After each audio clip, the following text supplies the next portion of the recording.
here is true. Only the names have been changed to protect the innocent. Fatima, best of all king-size cigarettes, brings you Dragnet.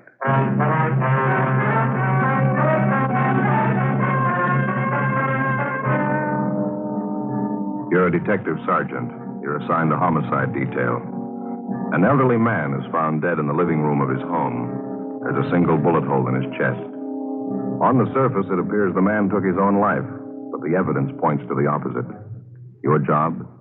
Investigate. More and more smokers coast to coast are saying this about king-size Fatima every day. They're different. Better. They are different. So pleasing. Yes, in Fatima, the difference is quality. You see, Fatima contains the finest domestic and Turkish tobaccos superbly blended. And Fatima is extra mild, with a much different, much better flavor and aroma. Compare Fatima with any other king-size cigarette. You'll find Fatima gives you all the advantages of extra length, plus Fatima quality, which no other king-size cigarette has. Yes, in Fatima, the difference is quality. Next time, buy Fatima. Best of all, king-size cigarettes.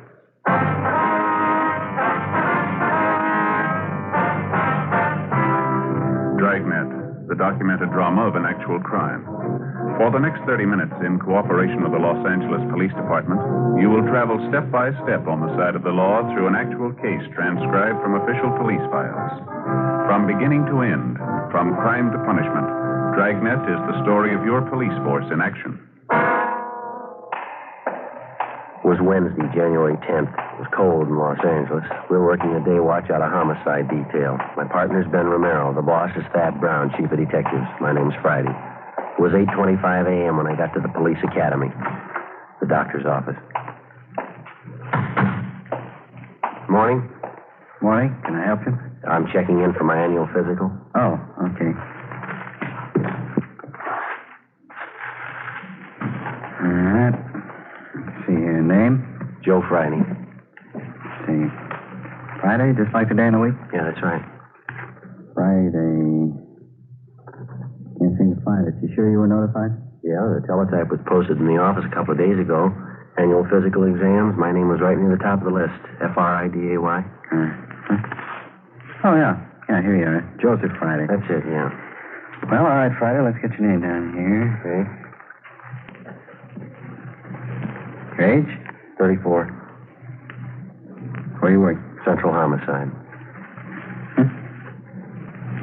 Serial number? 2288. 2288. Okay, Friday, you want to step this way? All right. Slip off your shoes, your coat, and shirt. Okay. Well, they keeping you busy? Oh, pretty busy, yeah. 4,500 men in the department. Everyone has to have an annual physical. Mm-hmm. Better get you weighed and send you along inside. Doc's probably ready for you by now. Okay. Over here. Oh, never fails. Dr. Vance's office. Who's that? Just a minute. It's for you, Friday, your office. Oh, thank you. Friday talking. This is Ben, Joe. You about through over there? No, not quite. I haven't seen Doc Vance yet. What's the matter? Dead body called out by Westlake Park. Radio car's out there now. No one else in homicide to handle it? Not right now. They're pretty busy. Now, you should coming back to the office. Why don't you meet me out there? It's 932 Old Laurel Lane. All right, just a minute. Have that pad, Doc. Thank you. 9320 Laurel. I got it. What's the story? Old man was found dead in his living room, bullet hole in his chest. Hmm? Men in the radio car said at first it looked like the old man had killed himself. They're not so sure now. How do you mean? They think he had some help. 8:45 a.m. I left the doctor's office at the police academy and drove to the Westlake area where I met Ben in front of the cottage where the dead body had been found. We went inside and checked with one of the men from the radio car who was standing by. The dead man was identified as Martin Latimer, age 68, a retired owner of a couple of neighborhood grocery stores in the city. He was lying sprawled on his side on the floor. There was a bullet hole in his chest just above the heart where the slug had entered the body. There was another, larger wound in the back through the left shoulder blade where the bullet had emerged. Approximately 8 feet across the room from the body was another chair.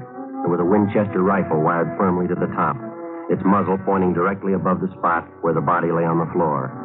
A thick white string was found wound firmly around the trigger of the rifle. It ran through a metal ring on the stock of the gun and stretched across the room where it had been tied to the dead man's right index finger. At first glance, it seemed like an obvious suicide arrangement. Officer Harkness, one of the men in the radio car who had answered the call, took exception. I don't know, Sergeant. Maybe I'm all wet. Just doesn't gel right for me. Who discovered the body, Harkness? Next door neighbor, Mrs. Donworth. My partner's with her now. You fellas call the crime lab? Yeah, they're on their way out. Was the old man the only one who lived in the house here? Yeah, that's what the neighbor told us. Sure like to see what the crime lab crew's going to think of it. Well, what's the big question, Harkness? Well, I know it's none of my business, Sergeant. You fellas are the detectives. I just couldn't help but notice, though. What's that? Well, here. Now, over here, this rifle wired to the back of the chair. Yeah. Now, take a sight along the barrel of the rifle. See what you think. Right through the sight, huh? Mm-hmm. Pointed right above the armchair over there, isn't it? It's in a straight line with the body. Uh-huh. Well, how much fist? The old man pulled the string tied to his index finger, and it set off the trigger. Took the slug through the chest, isn't that right? Yeah, that's what I figured. Now, here, take a look at the wall directly behind the old man. Yeah? The slug went clean through the body, we know that. Through the chest above the heart, then out through the shoulder blade. I see what you mean. Oh, here, now, take a look at this wall here. Got a mark on it. Yeah. One thing, sure, if the old man was shot in that position, the slug had to come this way. Well? Pass through his body right about this height here. Uh-huh. We ought to find a bullet hole in this wall. Right around here. Yeah, it ought to be. Not a trace of a slug there. Not much chance it could have been deflected, do you think? Well, that's what I thought. It's a 30-30 Winchester, enough power to go through a couple of plaster walls. Well, we know the slug went through the body. It's got to be somewhere in one of these four walls. Take a look over here and see what you think. All right. Down here near the corner of the wall. Where? Well, right here. Yeah, it looks like it. Ben? Something's out of kilter. The rifle never could have thrown the slug this far down on the wall.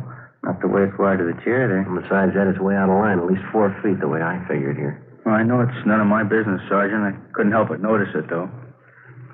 You want me to stand by outside? Yeah, okay, if you will. Would you mind checking with your partner? See if we can have that neighbor lady brought over for questioning, will you? Right, I'll check with him now. Thank you. Sure. I'm going to take another look at that rifle. Well, it sure doesn't add up too well, does it? Even if the old man jerked the gun when he pulled the trigger with that string arrangement, the slug couldn't have passed through his chest, out his back, and then hit the wall where it did. Well, stand just behind the body, will you, Joe? See if it's possible to line it up. All right, what about here? Look about it to you? Yeah, that's good. Let me see here. No, not a chance, Joe. It's way out of line. Uh-huh.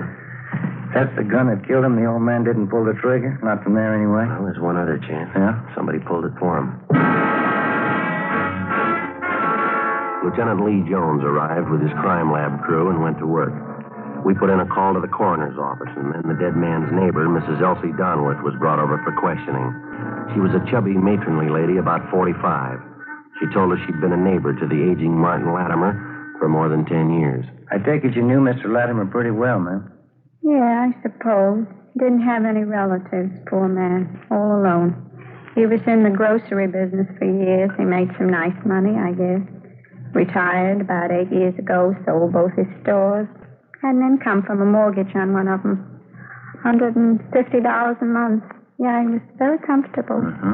Wasn't a penny pincher at all, but he was thrifty. It was the same way with my husband, Claude. He used to say, take care of the dimes and the dollars will take care of themselves. Well, Mrs. Donworth, can you think of any reason why Latimer would want to take his own life? Oh, I suppose. The poor old man is getting along in years. For a long time there, he was afraid he was going to die with cancer. Is that so? Did Mr. Latimer have cancer, do you know? Oh, no, he kept thinking he was going to die with it. Could you come next door to my place while I get some of my laundry out? We could talk there. It's just across the yard. All right, ma'am, that'll be fine. Did you want to tell Lee Jones we'll be next door, Ben? Guess you better let Harkness know, too. Yeah, right. I'll tell him. Thank you. About that cancer business, officer, Mr. Latimer was always talking about it. Yes, ma'am. He finally went to a doctor about it. That was last week only. He came back and he told me the doctor said for him not to be so silly about it. He was a well man in good health. Well, when was the last time that you saw Latimer, ma'am? Day before yesterday. Oh, we laughed and joked over the back fence. Poor old man. He had such a nice smile. Reminded me a good deal of Claude. That was my husband. Well, I'd like to have your honest opinion, Miss Donworth. Do you think Mr. Latimer killed himself? Well, I suppose that rifle in there, that terrible contraption. Joe, I wonder if I could talk to you a minute. Yeah, okay. Would you like to go on ahead over next door, ma'am? We'll be right with you. All right, officer. Thank you very much. We'll be right there, ma'am. Yeah. Crime lab crew's having a field day. They say if the old man shot himself with that rig, it ought to make Ripley's call him. They find anything definite? Dusted the rifle for fingerprints, didn't find a warrant. How about that? Yeah, it makes less sense than that slug buried in the corner of the wall, doesn't it? Sure does. Checked the desk in the living room, found some correspondence Latimer was having with some woman through a Lonely Hearts Club. Yeah? Did you find any reason why he'd want to die? Pretty good reason why he'd want to live. Huh? Found a photograph. Beautiful girl. Looked to be about 24 or 5. What about it? She was going to marry him. The crime lab crew continued their routine investigation of Martin Latimer's cottage. They removed a .30-30 slug from the corner of one wall. Ben and I went next door to question the neighbor, Mrs. Donworth. There didn't seem to be any common ground at all between the evidence in the house and the information that she had to offer. As we continued questioning her, Mrs. Donworth remembered that a month before, Latimer had told her that something might happen to him and he wanted to make out a will. He asked if she would witness the will. A few days later, Latimer's lawyer came to the house and Mrs. Donworth witnessed the signing. At that time, she said Latimer made the remark, "I don't feel like going on much longer anyway. If death means arrest, I think I deserve one." Mrs. Donworth kept busy with the laundry while we interviewed her. Could you let me get by to the mangle, officer? I have to get some of this ironing done. Yes, ma'am, I'm sorry. I'm afraid there's one thing I don't remember you telling us, ma'am. Did you hear anything out of the ordinary going on next door, or this morning or last night? No, nothing I noticed anyway. Officer, did you see that knob on the washer, the one on the left? Oh, you mean this over here? Yeah, just lift it up and turn it around to off, please. It says off right there in the dial. Yes, ma'am, I see. There you are. Yeah, thanks. No, there was nothing I heard from next door to remark about. Of course, it's so noisy around here that time of morning, you can't even hear yourself think anyway. How's that, ma'am? Trucks passing by up and down every morning. They're not small trucks either. They start in at 6 a.m. and they rattle past for 2-3 hours, please. The first good explanation we've had on this thing. Could you give us the names of some of the other people on the street who knew Mr. Latimer pretty well, Mrs. Donworth? Yeah, I suppose. I don't think any of them knew the poor old man as well as I did. Most of them are younger folks, parties and things. When you get up around 65 or past it, like Mr. Latimer, parties don't mean so much anymore. Yes, ma'am, I understand. Yeah. Just a nice, quiet home with a good heating system. Good books on the shelf. Good man around the house. That all you can ask for? Yes, ma'am. Well, thank you very much. We'll leave our card here in case you want to contact us for any reason. All right, officer.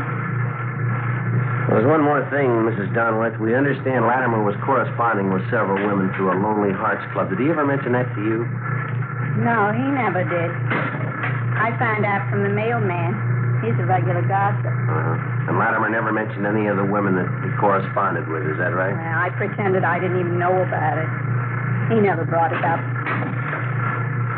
Don't understand why he'd want to meet a lady that way.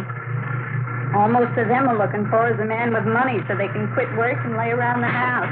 Well, thanks again, Mrs. Donworth. It's been very helpful. Yeah. Poor old man. I wonder what made him write letters after silly women. Little good they'd have done him. He wrote letters all over the country. Mm-hmm. Getting tired of working myself. Could have saved the postage, too. Beg your pardon? I was right next door. Would have married him in a minute. We left Mrs. Donworth's house a few minutes past noon, and we went back next door to Latimer's cottage. The crime lab crew had finished their investigation, and the deputy coroner arrived. He took the body downtown for autopsy. We talked over the crime lab findings with Lieutenant Lee Jones, and he felt the same way that Ben and I did. The theory that Latimer had shot himself to death was possible in many respects, but it was far from plausible. We checked through Latimer's correspondence with the women that he'd contacted by mail through the Lonely Hearts Club, especially the young girl he obviously intended to marry, judging from his letters to her. Her picture showed her to be a brunette, dark eyes, young, and very attractive. The inscription at the bottom read, "With love, Catherine."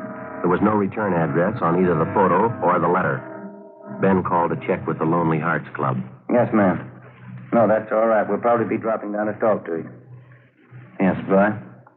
What'd they say? Might be it, Joe. Club secretary says they've been having trouble with somebody who signs a picture just like this one. With love, Catherine. Uh-huh. I described the picture, and the secretary says it's the same girl. What's the angle? The girl doesn't belong to the club, but somehow she got a list of their members and their addresses. She writes to them, usually old men, gets them set for marriage, and they send for her. Huh? Her letters come from the east, from different cities. She writes and asks for train fare out here.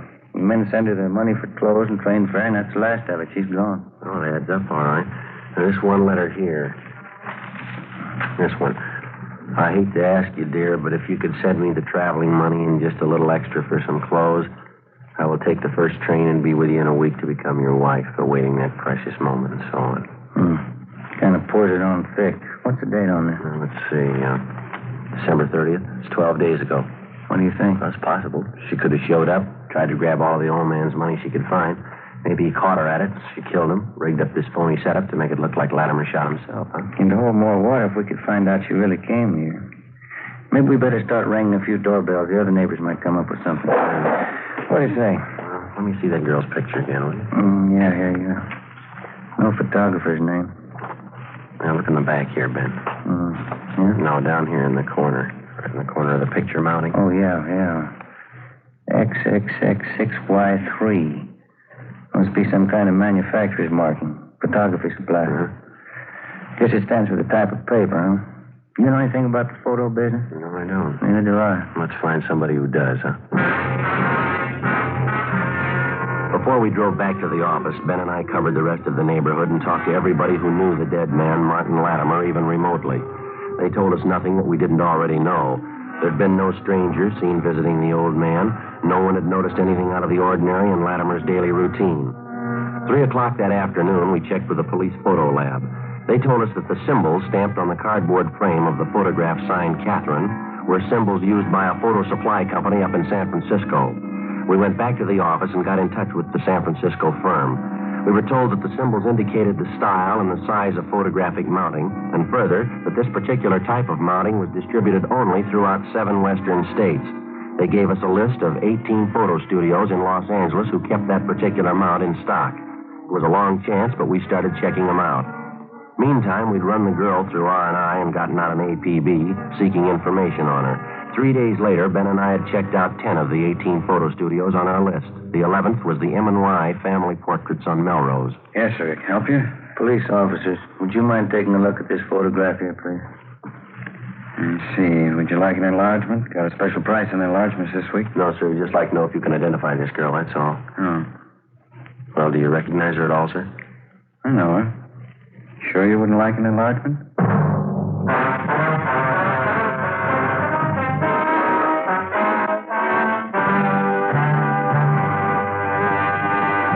You're in a cruiser car of a Metropolitan Police Department. You receive a routine radio call. All units, attention all units. Pick up and hold for investigation the following vehicle.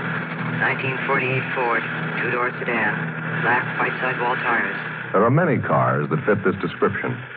You listen for more facts. This car will have extensive damage to right front end. License number 9 Robert 9 707. In the 7 column, 9 Robert 9 707. KMA 367. Now you can pin it down to one. It's the same with cigarettes.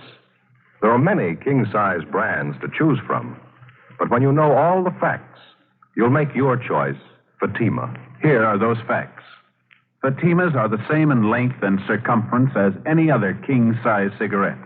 85 millimeters long, 1 1/64 inches around. And Fatima filters the smoke exactly the same long distance. But in Fatima, the difference is quality. Fatima gives you extra mildness, a much different, much better flavor and aroma. Remember, Fatima gives long cigarette smokers all the advantages of extra length, plus Fatima quality, which no other king-size cigarette has. Next time, insist on the best.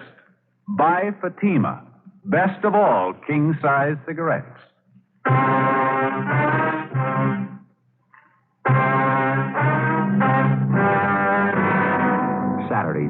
13th, 1:35 p.m. We showed the photograph of the girl to the proprietor of the photo studio on Melrose Avenue, and he identified her as one of his customers. He told us her name was Doris Chambers. She was 22 years old and a postgraduate student in chemistry at the university.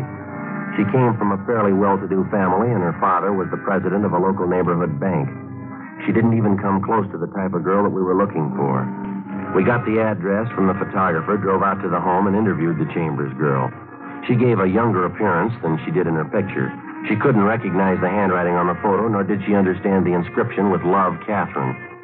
After questioning her, it became apparent that she knew nothing at all about 68-year-old Martin Latimer. I wonder if you'd mind taking another look at the handwriting on the picture, miss. Is it familiar at all? No, I couldn't be sure either way. Seems like I've seen it, though. Well, when did you say you had this picture made, miss? About a year ago at graduation. My mother had extra copies made up. She liked it. I didn't care for it much. Could you tell us how many people have prints of this picture? Mama had 24 copies made up. She took 12, and I took 12. Uh-huh. She sent them to relatives, friends of ours. Kept a few. What'd you do with yours? Sent them to friends, girls at school, a few of my boyfriends. Can you remember if you autographed any of them? Yeah, some of them. The ones for my girlfriends.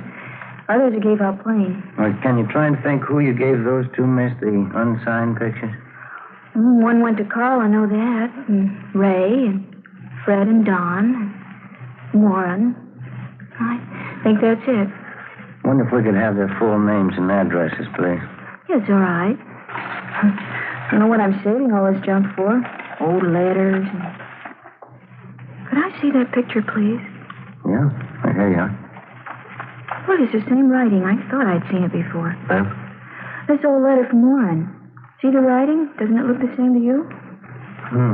Looks close, Joe. Yeah, we'll have Don Meyer in handwriting check it over. Who is this Warren, Miss Chambers? Warren White. Here's his address right here. Yeah, I'll copy it, Joe. Fine.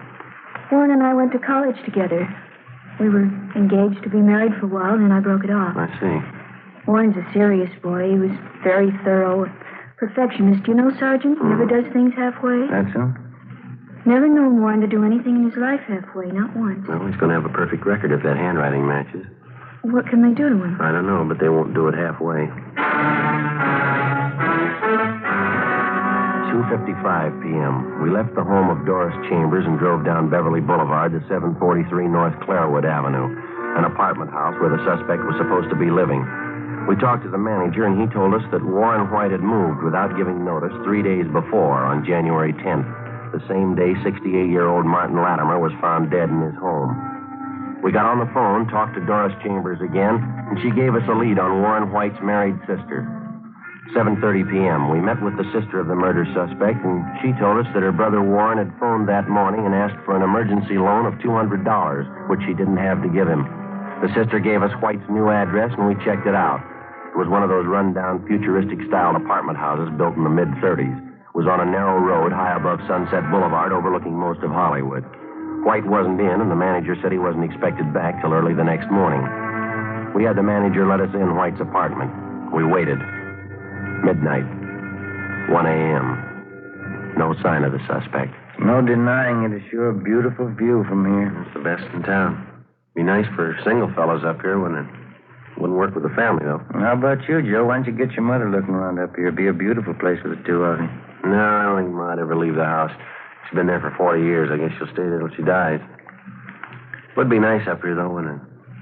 What a view, huh? Mm-hmm. Why don't you try talking her into it? You got nothing to lose. I might do that. Why don't you slide up one of the windows? Get a little stuffy in here. Yeah.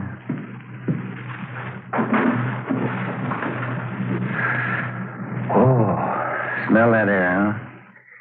That's great. Yeah. What time you got? 1:45. Oh, it's a long night. We waited. 3 a.m., 4 a.m., 4:30. It was cold, and still no sign of the suspect, Warren White. 5 a.m., 5:30, 6 a.m. The sky was getting light over in the east. 6:30, 7 a.m., 7:30. We kept waiting. No sign of the suspect. We called the office and arranged for a relief. 8 a.m., We could hear groups of youngsters passing by outside, trooping into the main yard of a grammar school just below the apartment house. We kept waiting. At 8:15 a.m., we heard a car pull up in front of the apartment house. Footsteps came down the driveway, up the path, stopped outside the door. We heard a key turn in the lock.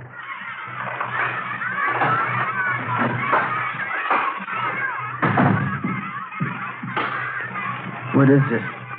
What do you want? You Warren White? Yes. Police officers got some questions we'd like to ask you. It's all right, officers. Why don't you sit down? I'm not going to give you any trouble. Huh? I killed him. Maybe I'll never know why, but I killed him. You want to tell us about it? You must have had a reason for it, rigging it for a suicide. Do you have anything against him? I hardly even knew him. He used that picture of Doris to fool him. Made some good money doing it. I needed it. You willing to give us a statement about the whole thing?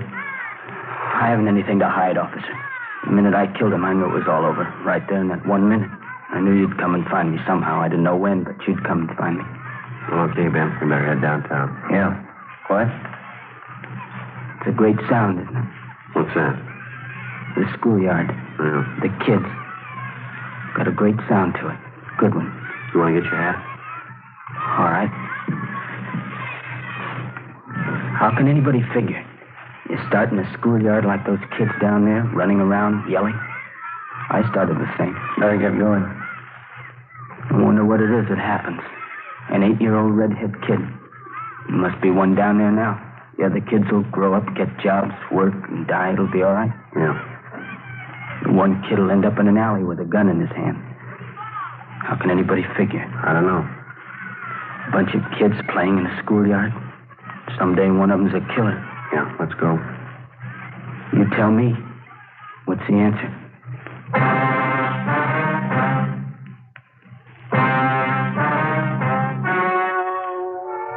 The story you have just heard was true. Only the names were changed to protect the innocent.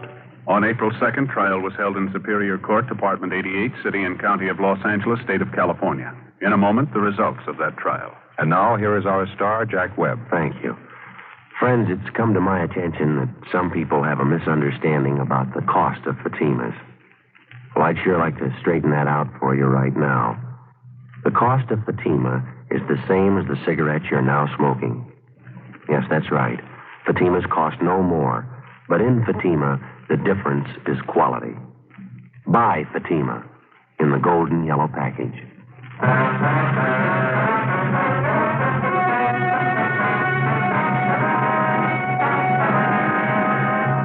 Warren Thomas White was tried and convicted of murder in the first degree.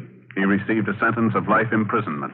He is still serving his term in the state penitentiary, Folsom, California. Ladies and gentlemen, to build our strength against aggression, we've got to equip our armed forces with weapons of war and at the same time produce plenty of civilian goods so that we can keep prices down. Remember, the better we produce, the stronger we grow.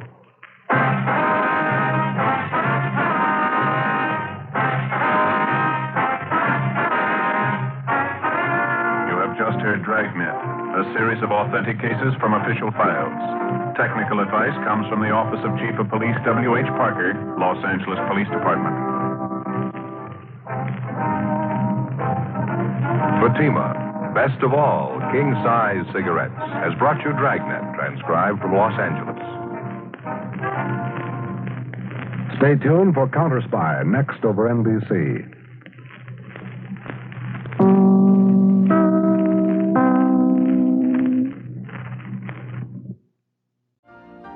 You've been listening to the OTR Gold Network.